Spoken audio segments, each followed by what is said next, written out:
ఈటెల రాజేందర్ నువ్వు కంట్రోల్ తప్పుతా ఉన్నావు. ఒక ముఖ్యమంత్రి పట్టుకొని నా కొడుక అంటావా? ఇంత బరితెగింప? ఒక ఒక ఎంపీ ఉండి, ఒక బహుజన వర్గాలకు సంబంధించిన వ్యక్తి ఉండి, అరే తుగ్లక్ ముఖ్యమంత్రి ఖబర్దారు నా కొడుక, ఏం భాష ఇది? ఏం నేర్పిస్తున్నావు నువ్వు సభ్య సమాజానికి? ఇదా నీ పద్ధతి అంటున్నా. ఈ ప్రభుత్వం ఇది నేనేమనంటే ఏ బేస్ మీద మాట్లాడతావా నువ్వు? ఏ బేస్ మీద మాట్లాడతావు నువ్వు అంటున్నా. ఏమన్నా జ్ఞానమైన మనుషులు మాట్లాడే మాటలేనా? ఏం నేర్పాలనుకుంటే చరిత్ర మీద సమాజానికి? ఇంత పెద్ద సీనియర్ లీడర్లు ఒక అర్థం లేదు, ఒక పర్థం లేదు. ప్రభుత్వం ఎట్లా పోతుంది అంటున్నా. ఇలా బీజేపీని బీఆర్ఎస్ను మట్టు పెట్టి ప్రభుత్వాన్ని ఏర్పాటు చేయడం అంటే అంత ఈజీ కాదు అన్న. భారతదేశ వ్యాప్తంగా తెలంగాణ దెబ్బ మామూలు కాదు. చెమటలు పట్టి 16 మంది ముఖ్యమంత్రి తీసుకొచ్చి నరేంద్ర మోడీ మీటింగ్ పెట్టి హైదరాబాద్లో ఏం మిగలలే. నువ్వు ఇమ్మీడియట్గా ఈటెల రాజేందర్ క్షమాపణ చెప్పాలి. కాబట్టి నేను ముఖ్యమంత్రిని డిమాండ్ చేస్తున్నా, ఇట్లాంటి పిచ్చి వేషాలు మానుకో. నీ కింద అధికారులు ఏం చేస్తుందో దృష్టి పెట్టు, నీ సిస్టమ్ బాగు చేసుకో. కానీ మా ప్రజల ఈటెల రాజేందర్ ఒరే తుగ్లక్ ముఖ్యమంత్రి ఖబర్దార్ నా కొడుక, ప్రజల జీవితాలతో ఆడుకుంటావా? ఈటెల రాజేందర్ ఏమనుకుంటున్నావు? ఈటెల రాజేందర్ను కొంత 10 మంది రౌడీలను ఎంకబెట్టుకొని వాళ్ళ మీద దాడులు చేపించే సంస్కృతిలా అనుకుంటున్నావా? నువ్వు ఏమనుకుంటున్నావు? ముఖ్యమంత్రి అంటే ఏమనుకుంటున్నావు? ముఖ్యమంత్రి అంటే ఏమనుకుంటున్నావు నువ్వు అంటున్నా? ఏం మాటలు మాట్లాడుతున్నావు? ఏమన్నా రాజ్యాంగబద్ధంగానే మాట్లాడుతున్నావా? నీకేమైనా బుద్ధి జ్ఞానం ఉండే మాట్లాడుతున్నావా? నువ్వేమైనా పైకెళ్ళి ఊసిపడ్డా ఏమైనా నువ్వు శుద్ధపూసావా అనుకుంటున్నావా? నువ్వేమో లేకపోతే కొడవలి కలవార పెట్టి గొడ్డలతో కట్టెలు నరికి లేకుంటే గుంతలతో బావులతో నువ్వు సంపాదించినవా? నువ్వు అంత నీతిమంతునివా? కనీసము మాట కంట్రోల్ ఉండాలి కదా, బుద్ధి జ్ఞానం ఉండాలిగా మాట్లాడేటప్పుడు. నువ్వేమన్నా అరే తుగ్లక్ ముఖ్యమంత్రి ఖబర్దార్ నా కొడుక, సిగ్గు శరం ఉండాలిగా మాట్లాడేటప్పుడు. ఇదా మాట్లాడేది? ఇదా పెద్ద మనుషుల తీరు? నేను ఏమనుకుంటున్నాను? నీ జీతగాడు అనుకుంటున్నావా? నేను ఏమంటున్నా అంటే ముఖ్యమంత్రి తప్పు చేసిన అనుకో జైలు అయ్యి ఏపీ కేసు పెట్టి నీ మోడీతోటి. నీకేమో చాలా తెలుసా? నువ్వేమో సైంటిస్ట్వా? నువ్వు బాధ్యత వహిస్తావా? రేపు హైదరాబాదు నగరం మొత్తం రోగాలు వస్తే నువ్వు బాధ్యత వహిస్తావా? ముఖ్యమంత్రి ఆలోచన కనీసం మీకు సోయాలు ఉందా? నీకు మాట్లాడడానికి హక్కు ఉందా నీకు? అవునాయా? ఆయన ఏం చేస్తున్నాడు? ఏ దేశముల ఒక హైదరాబాద్ నడిబొడ్డు నుంచి ఒక మురికి కాలువ వారుతూ ఉంటే దాని వాసన తొలగిస్తున్నానని చెప్పి చుట్టుపక్కల వాసన తొలగించడమే కాదు, ఒక అందమైనటువంటి ప్రాంతం కావాలంటే కొంచెం త్యాగం చేయాల్సి వస్తుందని చెప్పి ప్రజలను గేమ్లాడారు. ప్రజలకు రిక్వెస్ట్ చేస్తారు, ప్రజల కాళ్ళు పట్టుకుంటారు, ప్రజలకు దండం పెడతారు, లేకపోతే ఊకుంటారు. కానీ నువ్వెట్లా మాట్లాడతావు? ఒక బాధ్యతాయుతమైనటువంటి ఒక ఎంపీ ఉండి, ఒక బహుజన వర్గాలకు సంబంధించిన వ్యక్తి ఉండి, అరే తుగ్లక్ ముఖ్యమంత్రి ఖబర్దారు నా కొడుక, ఏం భాష ఇది? ఏం నేర్పిస్తున్నావు నువ్వు సభ్య సమాజానికి? ఇదా నీ పద్ధతి అంటున్నా. ఈ దేశంలో ముఖ్యమంత్రి పదవి అంటే నీ అడగలిగా మాట్లాడడానికి లేదు. ప్రధానమంత్రి అయినా, ముఖ్యమంత్రి అయినా, రాష్ట్రపతి అయినా, లేకపోతే గవర్నర్లైనా ఎవరైనా ఇలా తప్పు చేసిరనుకో, అన్యాయం చేసిరనుకో, దాని సిస్టమ్ ఏందో మాట్లాడు. కానీ రాజకీయాలను ఒక పెద్ద సీనియర్ నాయకుడు అయి ఉండి చిల్లరగాడు మాట్లాడేటువంటి మాటలు మాట్లాడుతున్నావు. ఈటెల రాజేందర్ నువ్వు కంట్రోల్ తప్పుతా ఉన్నావు. ఎందుకోసం తప్పుతున్నావు? ఎవరి కోసం తప్పుతా ఉన్నావు? ఏ బాధ్యతాయుతంగా తప్పుతా ఉన్నావు? ఒక ముఖ్యమంత్రి పట్టుకొని నా కొడుక అంటావా? ఇంత బరితెగింప? చెప్పు, నీ మోడీకి చెప్పాను. నువ్వు చూడనీకనేమో మా నాజుగా కనబడతావు, ఏం తెలియని సైలెంట్గా కనబడతావు. చేసే ఇనిషియేటివ్ మాత్రం మొత్తం బూతు కూతలే. పద్ధతి కాదు.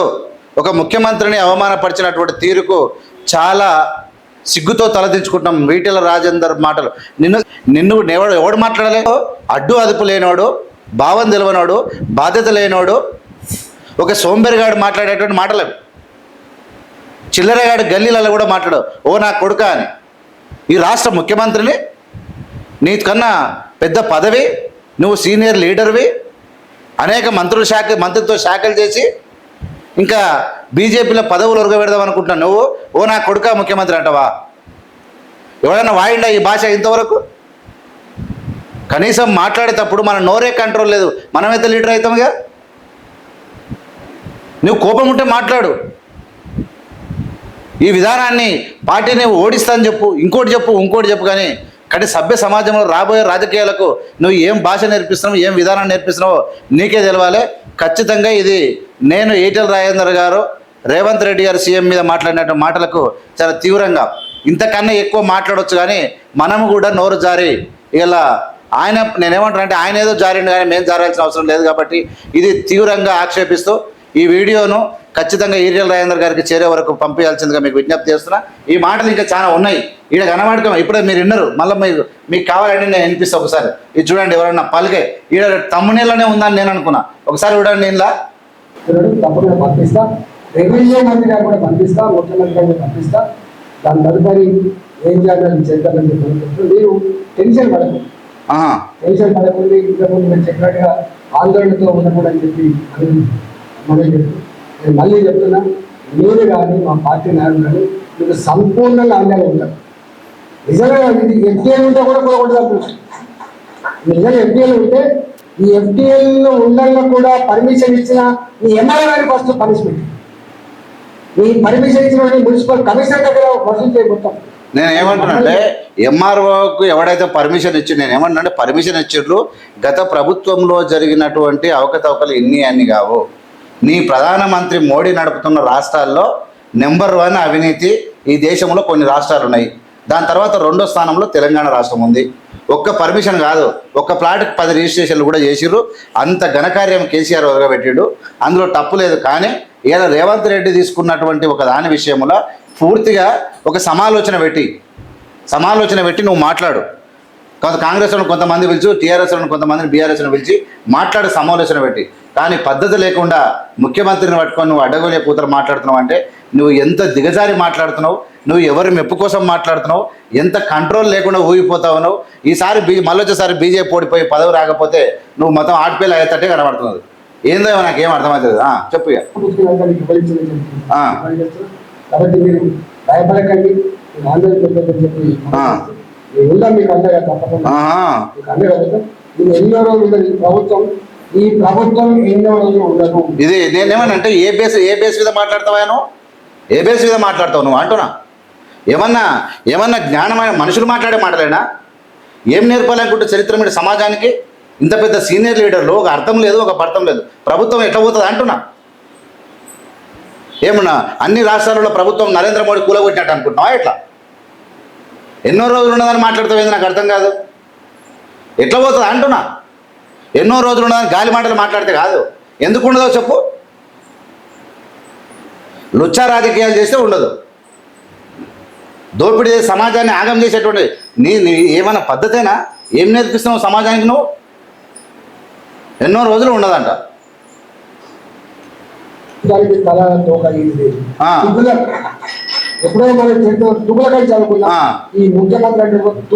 ముఖ్యమంత్రి అనేతోడు తుగ్లకంట.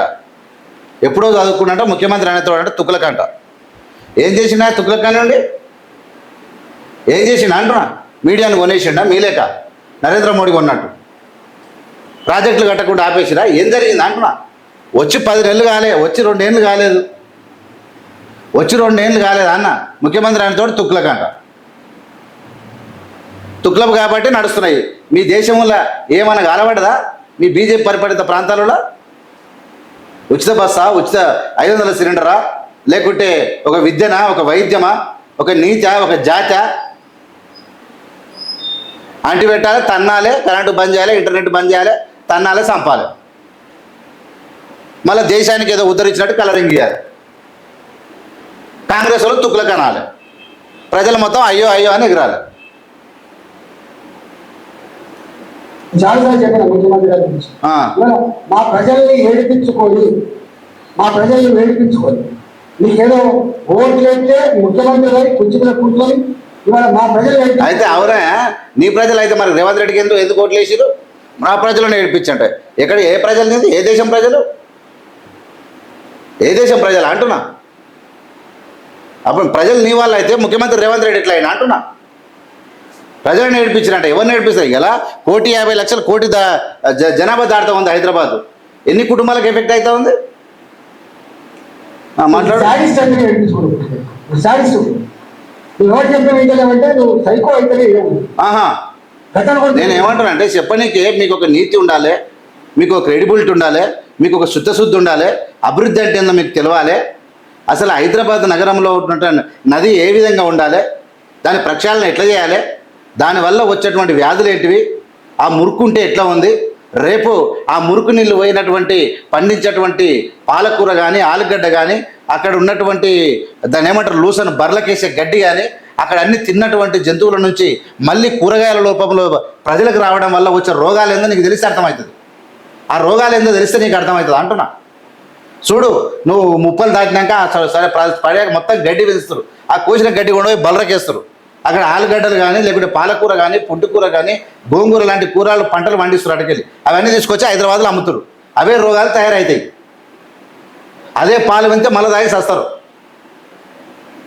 కనీసం ఒక ముఖ్యమంత్రి రేవంత్ రెడ్డి ఎందుకోసం చేస్తూ ఆలోచన లేదు. ఒరే నా కొడుక అంటే అయిపోయా, నోరు ఎంతకుందో అంతకు మాట్లాడేస్తే అయిపోయా.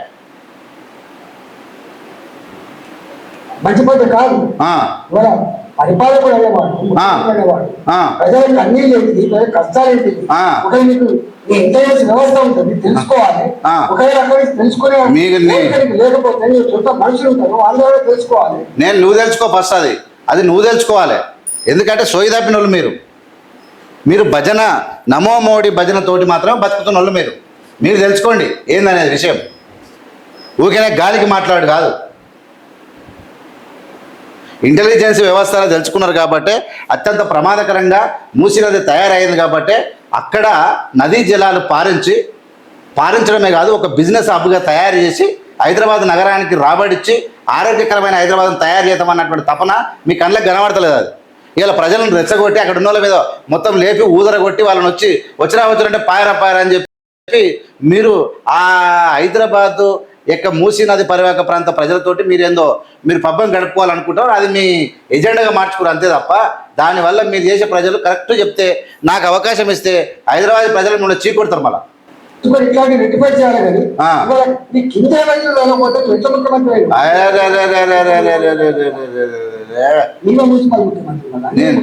నేను చెప్తున్నా కదా నీ నరేంద్ర మోడీ కింది స్థాయి నుంచి రాలే, నువ్వు కింది స్థాయి నుంచి రాలే, ఎవరు రాలే నీ దాంట్లో. నేను చెప్తా ఉన్నా 25 సంవత్సరాలు ప్రతిపక్షంలో ఉండి అనేక ఆటుపోట్లు ఎదుర్కొని అంటే తెలంగాణ ఇవ్వడం ద్వారా ఏ విధంగా కాంగ్రెస్ పార్టీ నష్టపోయింది, ఏ విధంగా పోయింది, ప్రతి కార్యకర్త ఇల్లు తిరిగి ప్రతి ఒక్క గ్రామం తిరిగి సమస్యలు తెలుసుకొని వచ్చినటువంటి ముఖ్యమంత్రి. నువ్వు అనుకున్నంత ఈజీ కాదు.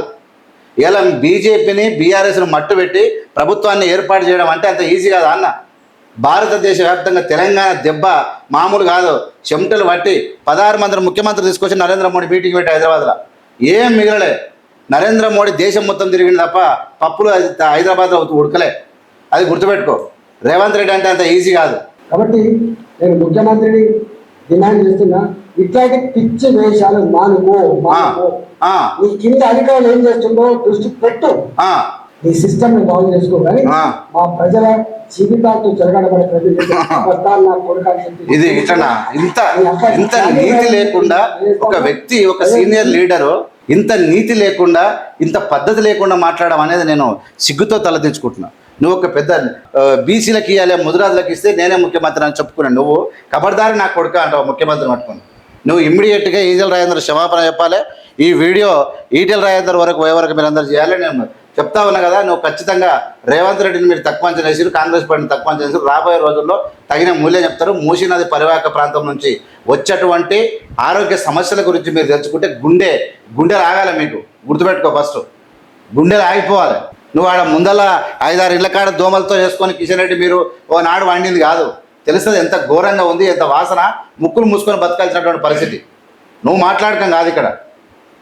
ఇది ఒకటి చెప్తా ఉన్నా, ఎవరైనా సరే ఈటెల రాజేందర్ ఇంత ముఖ్యమంత్రి స్థాయి ఆ వ్యక్తిని పట్టుకొని ఖబర్దారు నా కొడుక తుక్లక్ అనేటువంటి మాట్లాడిన మాటలను తీవ్రంగా నేను వ్యతిరేకిస్తున్నా. ఈ పద్ధతి మానుకోకపోతే మర్యాద ఉండదు. ఖచ్చితంగా ఈటెల రాజేందర్ క్షమాపణ చెప్పాలని డిమాండ్ చేస్తూ ఉన్నా. చూస్తూనే ఉండండి ఏవిఎం మీడియా. లైక్ చేసి, షేర్ చేసి, సబ్స్క్రైబ్ చేసి ప్రజలకు పంపాల్సిందిగా విజ్ఞప్తి చేస్తున్నా. Thank you very much.